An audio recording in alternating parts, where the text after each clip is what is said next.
આજે ઘઉંનું દળવું કરવાનું હતું ને ઘઉંનું દળવું કરી અને મેં ડબ્બામાં ભરી લીધું અને હવે જ આયુષી દળાવા ને આવી ગયા. અને આયુષ લાવ્યો હતો બિસ્કિટ અને બિસ્કિટ તો ખાવાને બદલે રમવા લાગ્યો. ને આ ઝાડવું અમે એક વધારી દીધું બગીચામાં. અને આ છે અમારો બગીચો સરસ મજાનો. એને આયુષે સોની નોટની પતંગ બનાવી હતી અને ઘણી મહેનત થઈ અને સરસ મજાની પતંગ તૈયાર કરી દીધી. અને આયુષની પતંગ કોને ગમી કોમેન્ટ કરજો.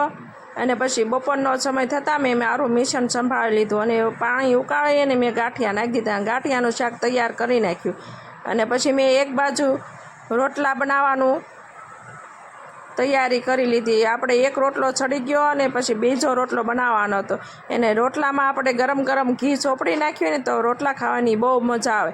એને કાઠિયાવાડી અને ગુજરાતીઓને તો રોટલા બહુ ભાવે.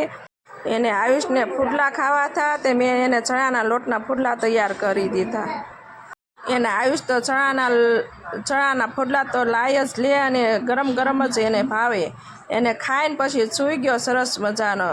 અને પછી જાગી ગયો અને પછી મને તો કંદડવા લાગ્યો. અને મારે તો આણું સીવવાનું આવ્યું હતું એટલે હું તો ફટાફટ આણું બનાવતી હતી. એને કાંગરા અને ડિઝાઇન બનાવીને ઓશિકા મેં સરસ મજાના તૈયાર કરી નાખ્યા. જો કાંગરા અને ડિઝાઇન પાડી દીધી.